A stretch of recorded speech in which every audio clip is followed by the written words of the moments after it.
Assalamualaikum warahmatullahi wabarakatuh. Saya Nita Novitasari dari Prodi Komunikasi Penyiaran Islam semester 2. Di sini saya akan menjelaskan tentang teori komunikasi, yaitu tentang teori perbandingan sosial.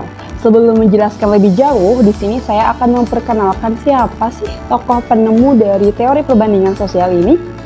Nah, teori mengenai perbandingan sosial ini pertama kali dirumuskan oleh Leon Festinger pada tahun 1950. Beliau mengatakan bahwa perbandingan sosial adalah suatu proses saling mempengaruhi dan juga merupakan perilaku yang bersaing dalam kaitannya dengan interaksi sosial yang disebabkan adanya kebutuhan menilai diri.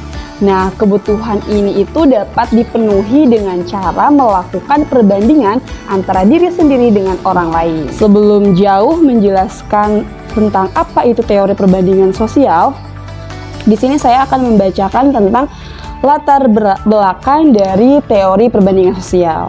Nah, setiap individu di berbagai tempat selalu terkait dengan teori perbandingan sosial, seperti membuat penilaian mengenai orang lain dan dirinya sendiri, menerima bahwa mereka tidak memiliki kebebasan dalam bertindak, dan membentuk pesan mengenai orang lain. Berbagai perilaku sosial ini dituangkan oleh berbagai psikolog sosial dalam penelitian yang kemudian menghasilkan berbagai macam teori sosial. Nah, salah satunya adalah teori perbandingan sosial ini. Kemudian, dalam pandangan Festinger ini, ada dua hal yang cenderung diperbandingkan, yaitu yang pertama, ada pendapat atau opinion, dan yang kedua, ada kemampuan atau ability. Tetapi, dalam penelitian lain pun menunjukkan bahwa membandingkan diri dengan orang lain tidak hanya sekedar pendapat dan kemampuan saja, namun juga dalam hal emosi, keyakinan, tata cara, kesehatan, kepuasan hidup, kekayaan, dan lain sebagainya. Tertulis dalam RIP 1984, Myers 2007 secara lebih khusus menurut Crawford dan Angyor di tahun 2000, perempuan itu lebih cenderung membandingkan dirinya itu perihal penampilan dan fisik saja. Seperti yang kita tahu ya, misalkan di dalam suatu lingkungan itu kita pastinya memiliki circle pertemanan, ada perempuan, ada laki-laki. Nah, kita sudah bisa menilai atau melihat di kalangan perempuan itu mereka lebih cenderung membandingkan dirinya itu dengan orang lain dalam hal kaitan fisik dan penampilan. Tetapi berbeda dengan laki-laki, mereka itu lebih cenderung membandingkan dirinya itu lebih kepada perihal pencapaian atau karirnya saja gitu ya. Nah, sebenarnya perbandingan sosial ini itu bisa kita sadari atau bahkan tidak bisa kita sadari, karena terjadinya itu alami seiring bertambahnya pengetahuan, pengalaman hidup, dan interaksi sosial yang sering kita lakukan dalam kehidupan sehari-hari. Nah, karena melibatkan kata sosial, tentunya keterlibatan sosial dan lingkungan orang lain di dalamnya turut berperan aktif dalam dalam melakukan social comparison ini atau teori perbandingan sosial ini. Nah, individu dapat memilih figur atau seseorang untuk dijadikan patokan yang berbeda-beda. Perbedaan inilah yang disebabkan adanya social comparison, dan perbedaan inilah disebabkan adanya perbandingan sosial itu. Nah, tetapi social comparison ini dapat dilakukan dengan dua cara, yaitu yang pertama ada downward comparison dan yang kedua ada upward comparison. Nah, yang pertama ada downward comparison, yaitu membandingkan diri dengan orang lain yang memiliki level lebih rendah dalam hal yang dibandingkannya. Nah, dari downward comparison ini ada dampaknya loh, tetapi dampaknya juga ada dampak positif dan ada dampak negatif. Dan ini tergantung oleh diri kita masing-masing bagaimana menyikapinya dan bagaimana kita bisa mengolah dari dampak downward comparison ini. Yang kedua ada upward comparison. Apa itu upward comparison? Upward comparison yaitu membandingkan diri dengan orang lain yang lebih baik dalam hal yang dibandingkannya. Begitupun dengan upward comparison ini sama memiliki dua dampak. Ada dampak positif dan ada dampak negatif. Dan itu pun sama tergantung dari bagaimana diri kita mengolah atau menyikapi dari perbandingan yang terjadi.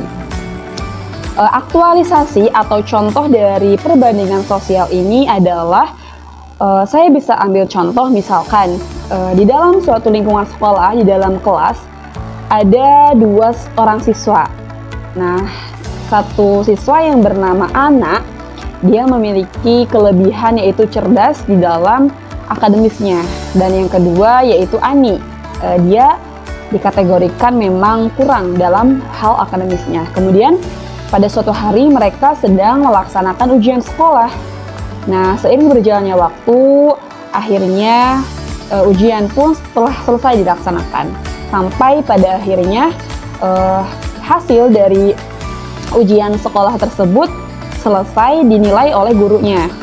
Dan pada suatu hari gurunya tersebut memberikan nilai atau hasil dari ujian yang dikerjakan oleh Ana dan Ani ini.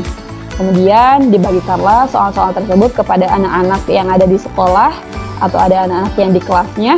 Dan pada saat melihat hasil dari masing-masing anak tersebut, tentunya setiap anak memiliki nilai yang berbeda-beda.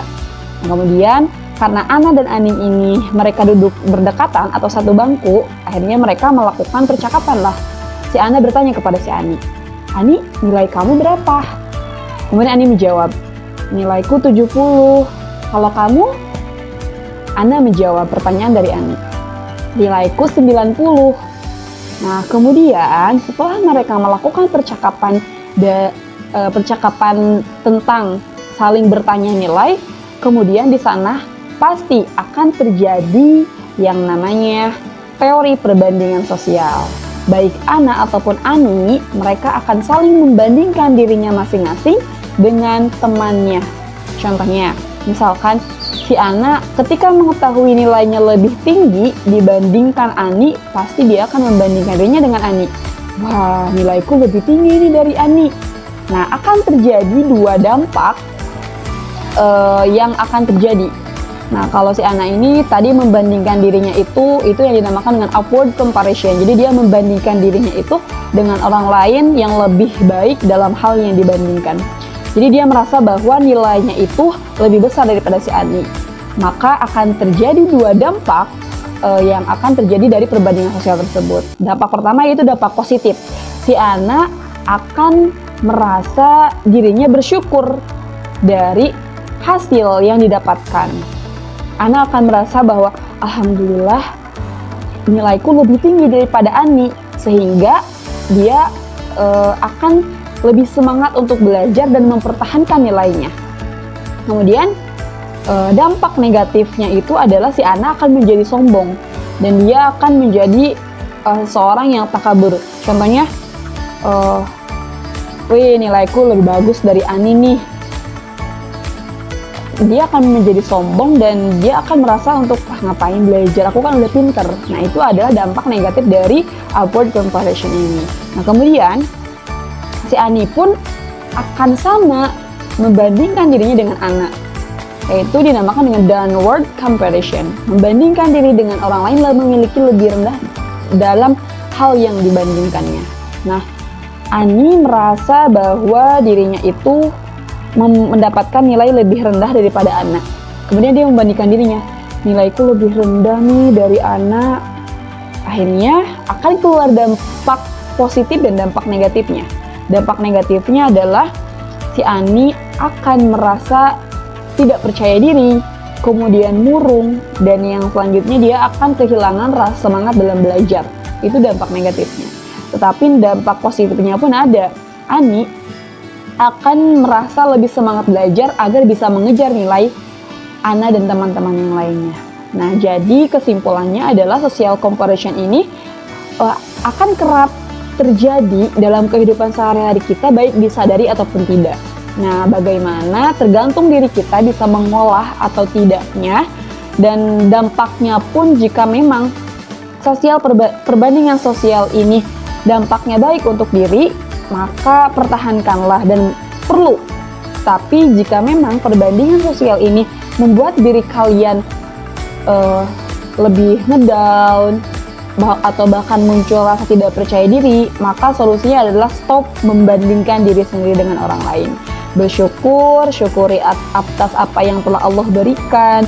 Jangan pernah melihat atau membandingkan diri dengan orang lain yang lebih tinggi daripada kita jika dampaknya itu negatif untuk diri kita sendiri. Nah, itu semua kembali kepada diri kalian. Jika memang dampaknya positif, maka perbandingan sosial ini sangat perlu untuk dilakukan. Nah, mungkin itu saja yang bisa saya sampaikan terkait teori perbandingan sosial. Mohon maaf bila ada salah-salah kata. Sejatinya saya sedang belajar. Wassalamualaikum warahmatullahi wabarakatuh.